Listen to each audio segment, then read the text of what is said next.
капусту, ага.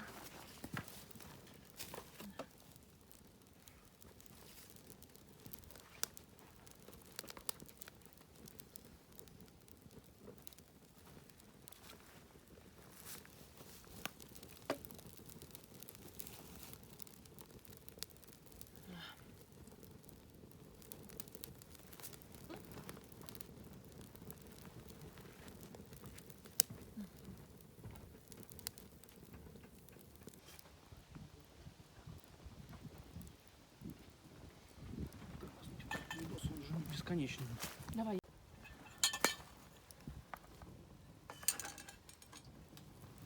Так, только знаешь, что у меня нет никакой палки? Палки-копалки. Там есть тоненький, выбери себе одну.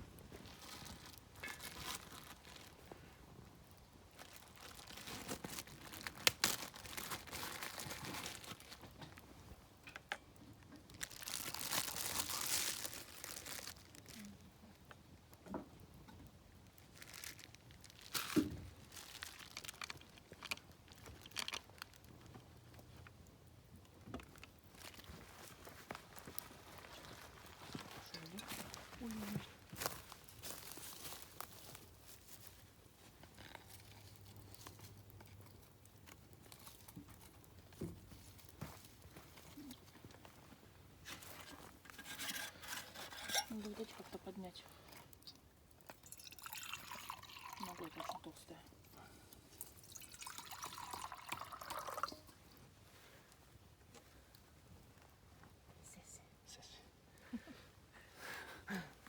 Давай, давай. Чтобы у нас таких ходоков было неисчитаемое количество. Cheers.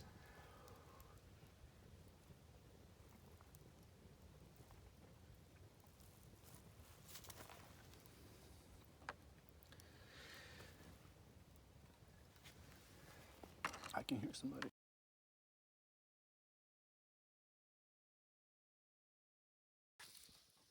Знаешь, у меня самое блогерство зарождалось еще с моих корней. Папа купил видеокамеру, блядь, здоровенную, профессиональную. Я не знаю, зачем она была нужна ему. И снимал там А раньше свадьбы, они все блядь. были здоровые такие. Вот Вот у такие меня просто торпеды, дядя блядь. Саша, вот это, почему мне так интересно было, типа, показать вот это вот все видео про, там, типа, детский садик, там, на Новый год, все дела, потому что это, типа, Professional filming. там он был с этой камерой, с большой, и тогда еще никого не было, это было, типа, Это слишком было очень фэнси, модно, очень да. дорого. Только привозили там Да, откуда-то, и там, по дядя блату. Саша он на всех праздниках. Свадьбы, Новый год, детские праздники, там, я не знаю, развод, ругань, пьянки, короче, он Да, везде я был с этой... вспомнил. А папа записывал, короче, типа, видео, я помню, еще где-то на кассетах есть, типа, он говорит, открывает багажник, а там, короче, Смирнов водка, ящики стоят. Ага. И он такой, короче, кому-то, говорит, такой наливает, такой или сам, или что-то такое, я не помню, такой, чувствую, он говорит, что? Вкусная водка, бля. И так это смешно было, я до сих пор запомнил этот кадр, что папа пьет водку и говорит, что это вкусная водка, бля. Ага.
посмотреть, как она выглядит, но в нее не влазить, я не знаю, ты тоже не видишь, голой жопой сидишь, правильно? Ну да. А вот эти товарищи, которые в шортах ходят в лес,